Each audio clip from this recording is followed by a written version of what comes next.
지난주는 시간이 좀 빨라졌는지 아니면 제가 말이 길었는데 설교를 다 끝내지 못하고 쫓기듯이 있습니다. 오늘은 잘 축약해서 잘 전달하도록 하겠습니다. 오늘 제목은요, 행복한 사고입니다. 이 사고는 교통사고, 예상치 못했던 그런 사고를 이야기하는 것입니다. 갑자기 일어나고 예상하지 못했던 그런 사고. 그런데 이 사고는 행복한보다는 불행한에 더 잘 어울리는 단어인 것 같습니다.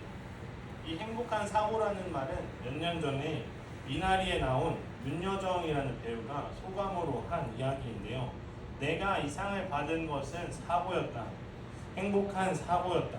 이게 무슨 얘기냐면요. 내가 이 상을 받은 게 운이었다. 사고였다. 예상치 못했는데 내가 이 상을 받게 되었다라고 이야기하는 것입니다.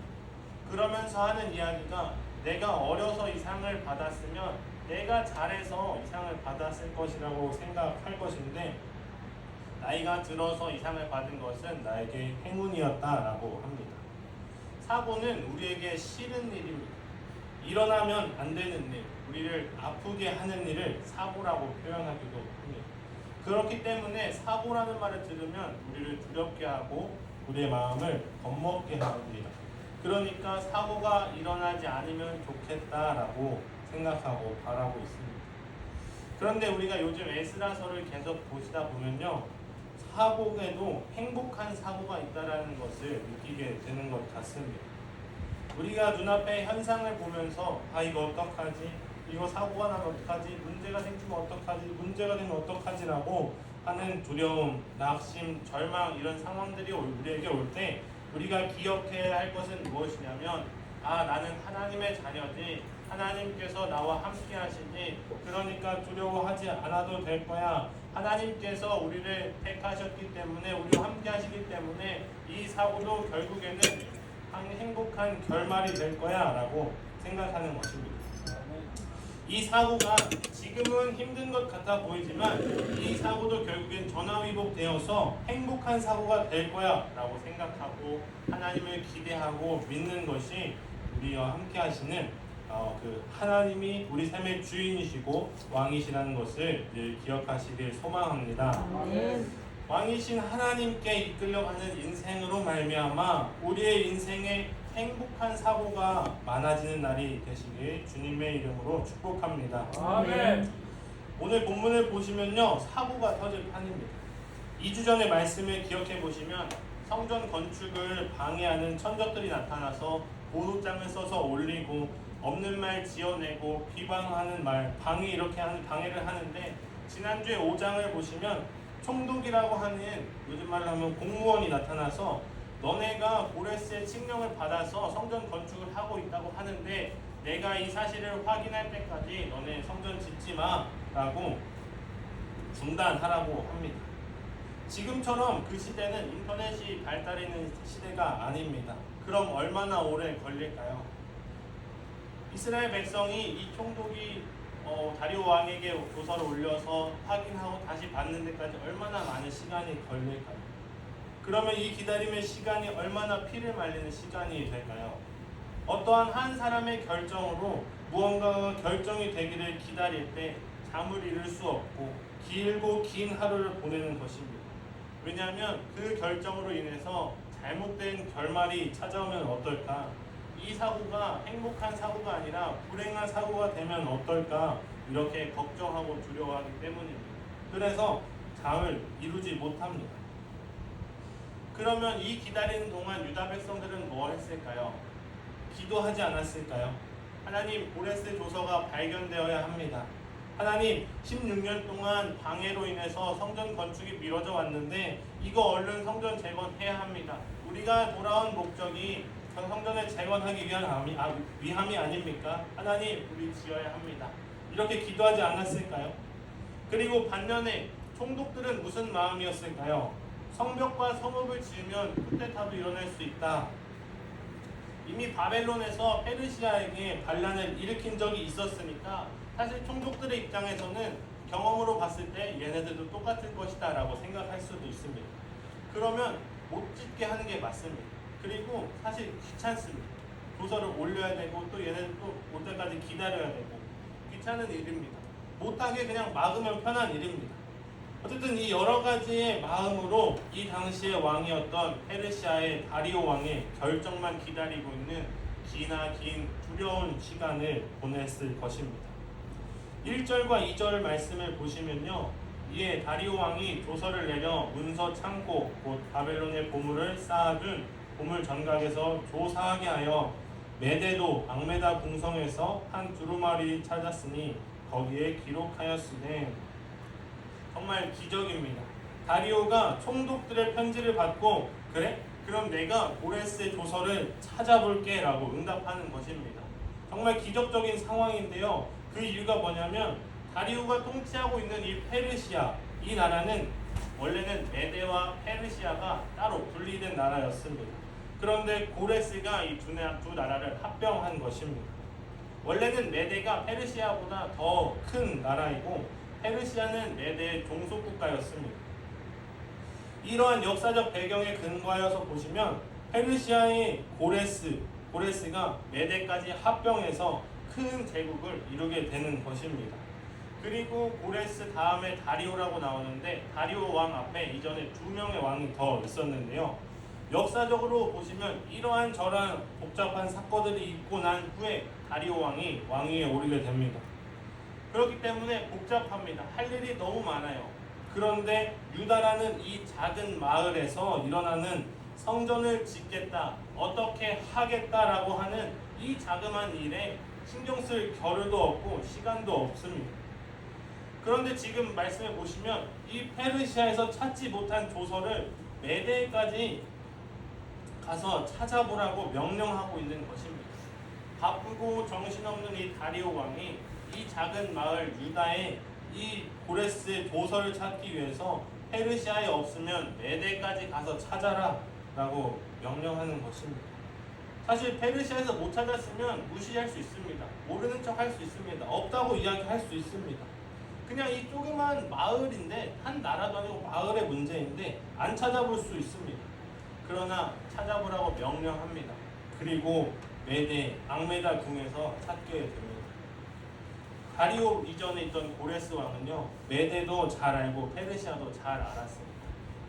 외할아버지가 메데 사람이고 고레스는 페르시아 사람이라서 서로에 대해서 잘 알고 있습니다. 이러한 역사적인 배경을 잘 생각하시면서 오늘 말씀을 들어보시면 좋겠습니다. 이러한 배경을 보고 말씀을 보시면 사실은 고레스의 조서를 발견하지 못할 이유가 정말 많습니다. 무궁무진하게 많습니다. 다리오가 이 일을 귀찮아해서 찾아보라고 명령하지 않았더라면, 혹은 고레스가 조서를 기록해두지 않고 구두로 전했더라면, 또는 고레스가 메데와 페르시아의 관계에서 안 좋은 관계로 등지고 있었더라면, 그러면 메데에 가서 찾아보라고 명령할 수가 없지 않습니까? 변수가 이렇게 너무나 많습니다. 그런데 다리오가 조서를 찾으라고 합니다.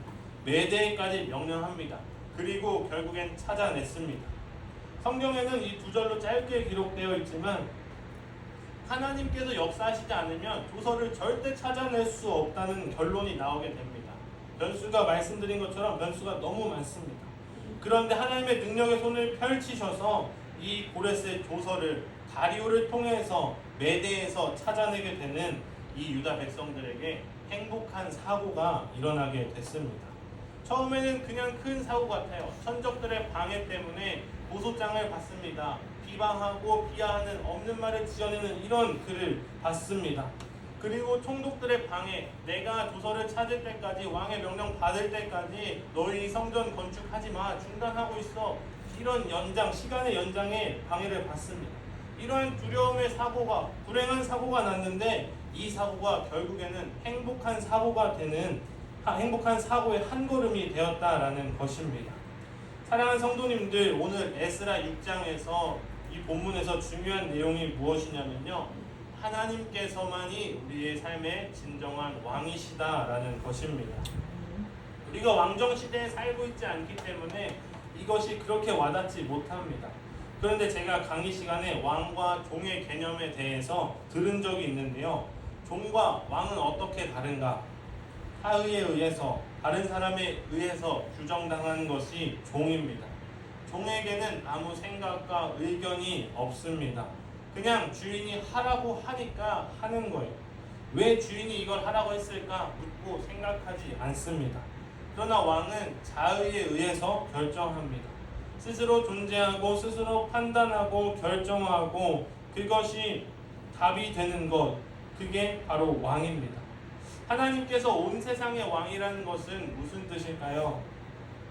온 세상이 스스로 존재하고 스스로 결정하고 스스로 계획하고 스스로 행하시는 하나님을 왕으로 삼고 있다라는 것입니다. 하나님은 왕이십니다. 하나님은 자의대로 하나님의 뜻을 이루어 가시는 분이십니다. 오늘 본문을 보시면요, 세상의 왕이 3명이나 등장을 합니다. 바벨론의 왕 느부갓네살, 유다를 정복한 아주 강력한 왕권을 가진 왕입니다. 정말 대단한 왕입니다. 그런데 이 느부갓네살이 세웠던 그 바벨론을 무찌른 고레스의 왕이 등장합니다. 고레스 왕이 등장합니다. 그리고 그 다음 다리오 왕이 등장합니다. 이 성경 본문이 왕의 이야기를 기록해 둔 것 같지만 이 성경이 어떻게 해석되는지 흐름을 보시면요, 이 세상의 왕들은 진짜 왕이 아니다. 이 세상이 자기 것인 것처럼 행동하지만, 명령하지만 진짜 왕이 아니다. 우리가 처음 에스라서를 보셨을 때 1장 1절에 뭐라고 나와 있었냐면요, 바사왕 고레스 원년에 느부갓네살을 무찌르고 그 바벨론을 무찌르고 메대와 바르타사 페르시아를 합병한 그 대왕이라고 불렸던 그 고레스 왕, 그 왕의 원년에 여호와께서 예레미야의 입을 통하여 하신 말씀을 이루게 하시려고. 이 말씀이 어떤 말씀인가요? 고레스를 통하여 바벨론에 포로되었던 백성을 70년 만에 다시 돌이키겠다고 예레미야를 통해서 말씀하셨습니다. 바사왕 고레스의 마음을 감동시키셨다. 누가 감동시키셨나요? 하나님께서 감동시키셨습니다.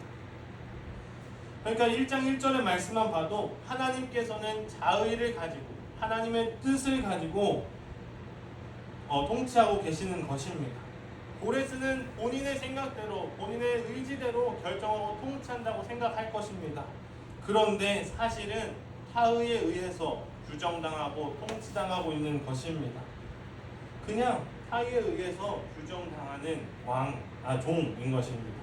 그냥 세상에서 왕이라고 불려지는 종인 것입니다. 또 오늘 에스라 6장에 보시면 어떻게 시작하나요? 이에 다리오 왕이 조서를 내려 문서 창고 곧 바벨론의 보물을 쌓아둔 보물 전강에서 조사하게 하여. 다리오 왕이 조서를 내려서 이 모든 일을 행하여 나가는 것이 사실은 다리오가 하는 것처럼 보이는 것입니다. 다리오가 지시하고 있고 명령하고 있는 것 같아 보입니다. 그러나 이 6장 맨 마지막 절인 22절로 가서 보시면요, 즐거움으로 이래 동안 무교절을 지켰으니 이는 여호와께서 그들을 즐겁게 하시고 또 아수르 왕의 마음을 그들에게로 돌려 이스라엘의 하나님이신 하나님의 성전 건축하는 손을 힘있게 하도록 하셨음이었더라. 어떤 결론인가요? 고레스의 조서를 찾은 다음에 다시 성전을 재건하게 되어 4년 만에 완공을 하고 그 다음에 즐거움으로 이래 동안 무교절을 지키고, 그리고 여기서 나오는 아수르 왕은 시대적으로는 맞지 않지만 세상의 가장 강력한 왕으로 불렸던 왕을 통칭하는 보통명사로 보시면 됩니다. 그러니까 여기에서 여호와께서 모든 강대국들의 마음을 강대국의 왕의 마음을 돌려놓으셔서 하나님의 성전을 건축할 수 있도록 손에 힘있게 하도록 하셨다고 합니다. 4장에서는요, 손의 힘을 약하게 했다고, 그리고 그렇게 하여서 방해하였는데 오늘 말씀엔 여호와께서 손을 힘있게 하셨다고 기록되어 있습니다. 이 모든 흐름과 이 모든 스토리가 누구에 의해서 돌아가고 있습니까? 세상의 왕에 의해서 돌아가고 있나요? 아닙니다. 그들은 하나님께서 통치하시고 규정하시는 대로 타의에 의해서 규정당하고 있는 종입니다. 느부갓네살도 아니고 고레스도 아니고 다리오도 아니고 하나님이 이 모든 왕의 마음을 돌이키시는 진짜 왕이시다. 이 이야기를 에스라서를 통해서 우리에게 말씀하고 있는 것입니다. 잠언 21장 1절에 보시면요, 왕의 마음이 여호와의 손에 있음이 마치 본물과 같아서 그가 임의로 인도하시느니라. 이게 무슨 말씀인가요? 왕의 마음을 여호와께서 붙잡고 계시는데 본물과 같다. 이 본물은요, 강의 물줄기 같은 것인데요, 이 강의 물줄기를 사람이 통제할 수 있나요? 못합니다. 불가능합니다. 본물과 같다는 것은요, 강의 물줄기가 퍼져나가는 것처럼 퍼져버리는 것입니다. 물줄기처럼. 그것은 왕이 통치할 수 없다.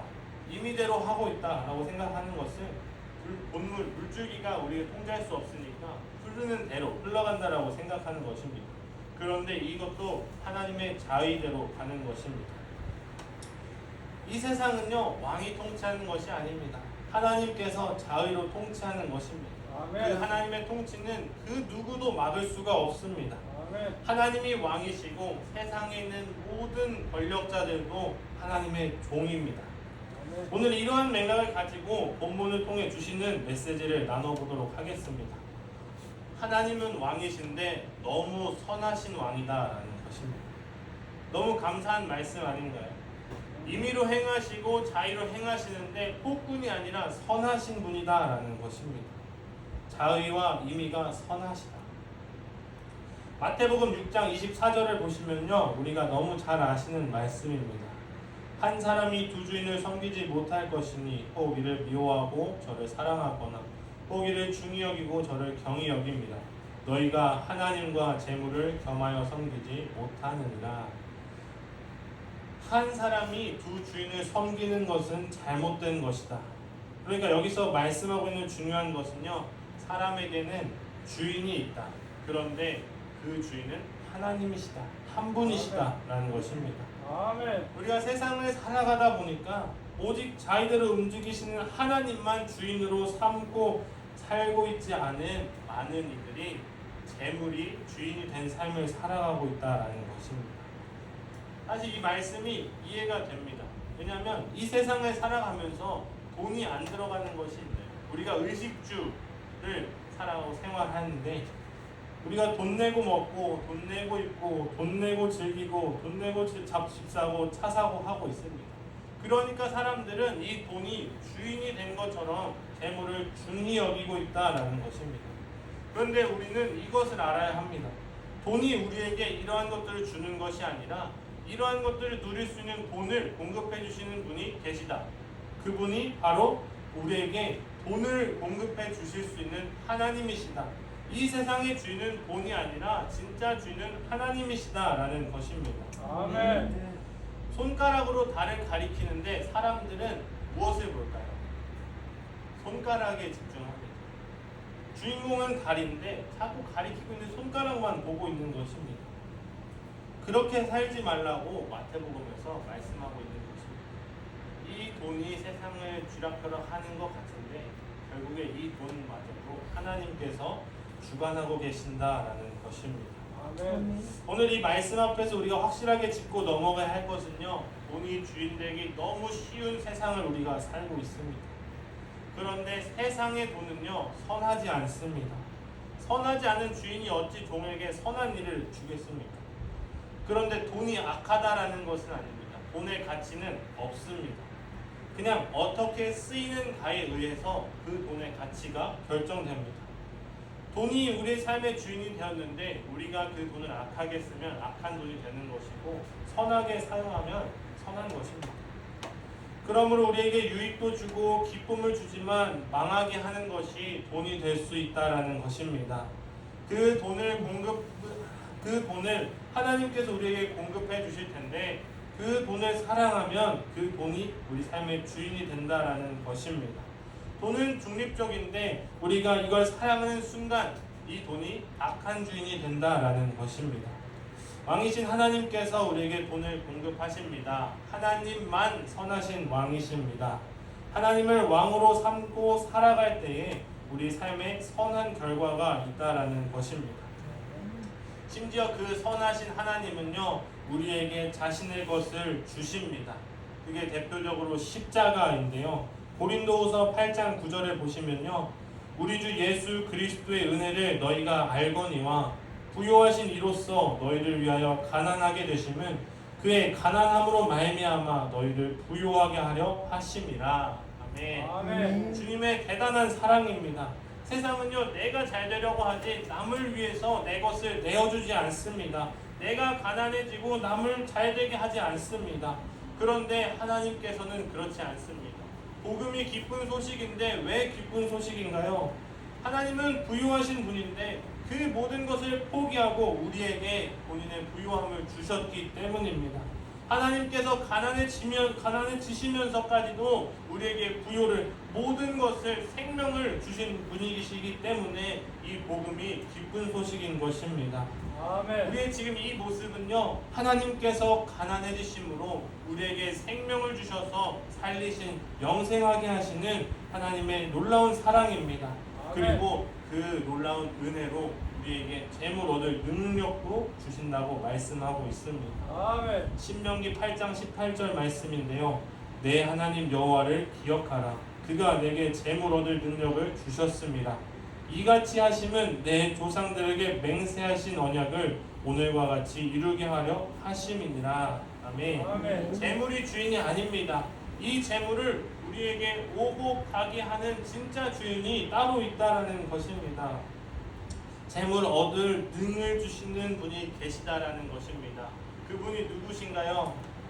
우리 삶의 참 주인이신 오직 한 분, 예수 그리스도이십니다.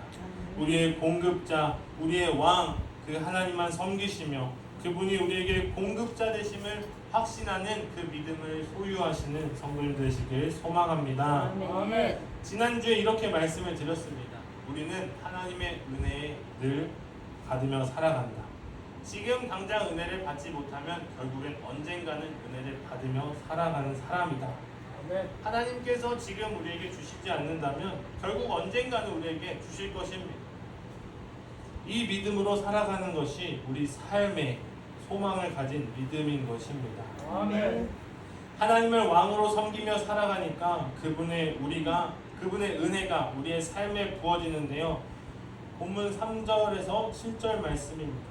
고레스 왕 원년에 조서를 내려 이르기를 예루살렘에 있는 하나님의 성전에 대하여 이르노니 이 성전 곧 제사 드리는 처소를 건축하되 지대를 견고히 쌓고 그 성전의 높이는 60규빗으로 너비도 60규빗으로 하고 큰 돌 3켜에 새 나무 1켜를 놓으라. 그 경비는 다 왕실에서 내리라. 또 느부갓네살이 예루살렘 성전에서 탈취하여 바벨론으로 옮겼던 하나님의 성전 금, 은, 그릇들을 돌려보내어 예루살렘 성전에 가져다가 하나님의 성전 안 각기 제자리에 둘지니라 하였더라. 이제 유브라데 강 건너편 총독 다뜨네와 스달보스네와 너희 동관 유브라데 강 건너편 아바삭 사람들은 그곳을 멀리하여 하나님의 성전 공사를 막지 말고 유다 총독과 장로들이 하나님의 이 성전을 제자리에 건축하게 하라. 아멘. 아멘. 이 본문 말씀을 보시면 고레스가 조서를 내린 내용이 나옵니다. 고레스는요, 건물로 본 것이 아닙니다. 이 성전을 건물로 본 것이 아니라 하나님의 임재 처소로 본 것입니다. 너희들이 나라를 세우려고 터를 잡으려고 이 성전을 재건하는 것이 아니라 하나님의 임재 처소를 짓는 거라고 정해지고 있는 것입니다. 그리고 성전의 높이와 너비도 규정해 주시고요. 그 경비는, 성전 재건하는 이 경비는 다 페르시아에서 해준다라는 것입니다. 그리고 예루살렘 성전에서 바벨론으로 포로로 끌려갈 때 바벨론에 옮겨졌던 금, 은, 이 그릇들을 다시 예루살렘 성전에 가져다 주라는 것입니다.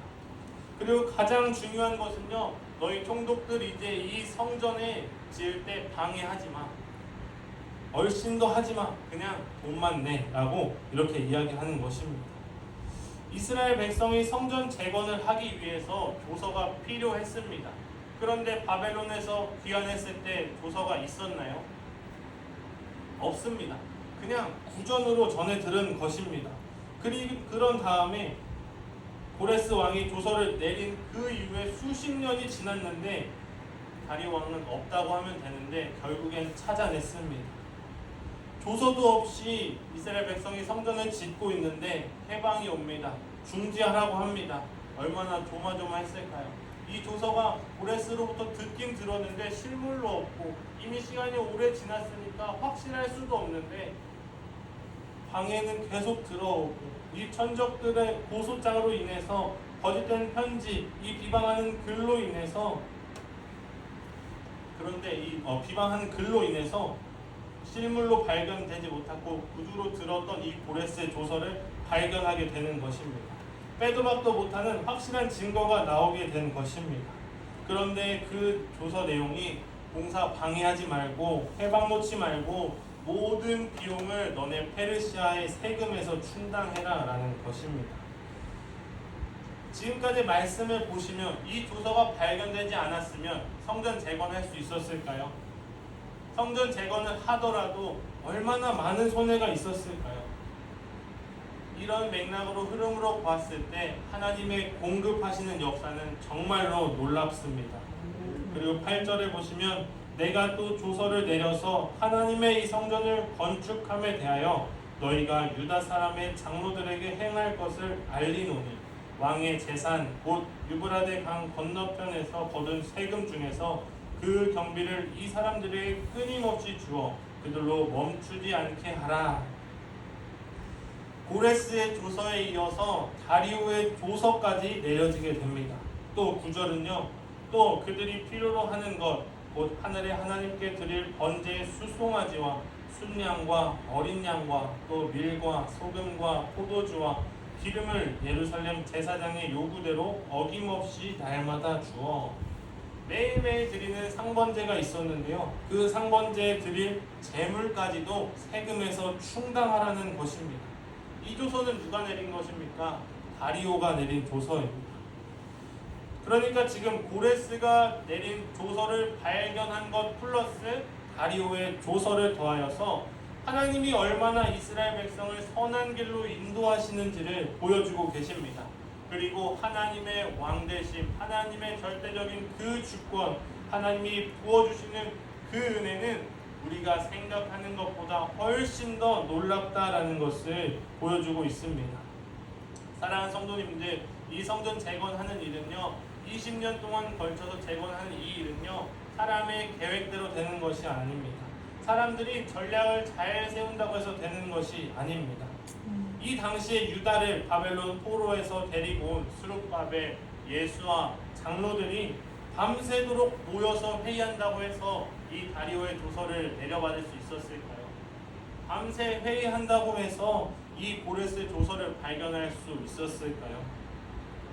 이들은 절대 매대까지 명령하여서 조서를 찾을 힘이 없습니다. 그러니까 우리 인생에는요 하나님만 하실 수 있는 절대적인 일이 있습니다. 기억하셔야 합니다. 우리로는 절대 할 수 없는 일이 있습니다. 이 사실을 인정하는 것이 하나님을 왕으로 인정하는 신앙이고 하나님의 절대 주권을 인정하는 우리의 믿음인 것입니다. 아멘. 이 신앙과 믿음을 가지고 세워지시는 사랑하는 성도님들 되시길 주님의 이름으로 축복합니다. 아멘. 이따 광고 시간에 말씀드릴 건데요. 우리가 성전 이전을 위해서 회의만 하면, 모이기만 하면 무슨 일이 해결될까요? 걱정하고 고민만 하고 있으면 뭔가 이루어질까요? 제가 지난주에 너무 감동받고 감사했던 것은요. 성전 이전에 대해서 찬성과 반대, 이게 중요한 게 아니라 성전 이전이라는 안건을 드렸을 때 즉시 기도하면 찾아주실 것이다 라고 하는 이 성도님들의 믿음이 너무 감사하고 귀한 것 같았습니다. 그래서 작정 기도를 결단하게 되었는데요. 저희도 사실은 급합니다. 유다 백성들처럼 급해요. 다급합니다. 우리가 성전 이전을 하려고 할 때 어려운 일이 반드시 우리에게 찾아옵니다. 왜 없습니까? 벌써부터 금전적으로 어려운 문제를 먼저 생각하게 되는 거예요. 그런데 오늘 본문 말씀에서 뭐라고 말씀하시냐면 우리의 공급자 되신 하나님께서, 우리의 왕 되신 하나님께서 이 고레스와 다리오를 통해 역사하셔서 이스라엘 예루살렘 성전을 20년 만에 재건하게 된 것처럼 이 귀한 역사가 우리 향림교회 성전 이전에 함께 더 귀한 역사가 일어날 줄로 믿습니다. 아멘. 제가 처음 4월 달에 설교한 내용을 기억하실까요? 네, 저도 기억 못해서 찾아봤습니다. 우리가 우게 요단강이라는 제목으로 말씀을 나눴었는데요. 이 내용은 아무나 쉽게 건널 수 없는 이 우게 요단강. 그러나 건너보니 마른 땅이었더라. 하나님께서 함께 하시니까 이 우게 요단강도 별거 아니더라 라는 말씀을 드렸습니다. 첫 시작이니까 당연히 어려울 것이라고 생각하고 함께 으쌰으쌰해서 합력하여 선을 이루고자 하는 그 마음으로 말씀을 전했습니다. 그리고 그 이후에 매주 어떻게 말씀을 전할까 고민하고 기도하다 보니까 에스라서에 대해서 전해야겠다는 마음을 주셔서 전하게 되었습니다.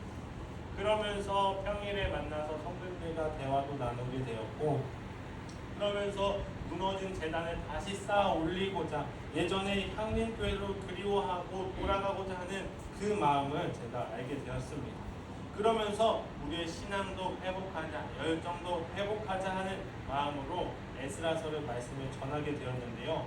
하나님께서는 이미 처음부터 다 계획이 있으셨던 것 같습니다. 아멘. 우리 향림교회를 너무 사랑하여 주셔서 무너진 신앙도 다시 회복시키시고 우리가 성전 이전을 준비하는 이때에 이 에스라 6장 말씀을 주셔서 이스라엘 백성이 16년 동안 해방받고 어려웠지만 무기력해서 결국은 포기하고자 했지만 다시 한번 하나님께서 세상의 왕들을 감동시키시고 그 왕들을 통치하시고 규정하여 주셔서 4년 만에 성전을 재건하게 해주신 그 공급자 하나님을 이 시간 우리가 믿고 의지하면서 신뢰함으로 기도하면 한마음 한뜻으로 기도하면 하나님께서 우리에게 좋은 성전의 자리를 주실 줄로 믿습니다. 아멘. 이 믿음과 확신을 가지고 함께 작정 기도하는 우리 성도님들 되시길 주님의 이름으로 축복합니다. 아멘.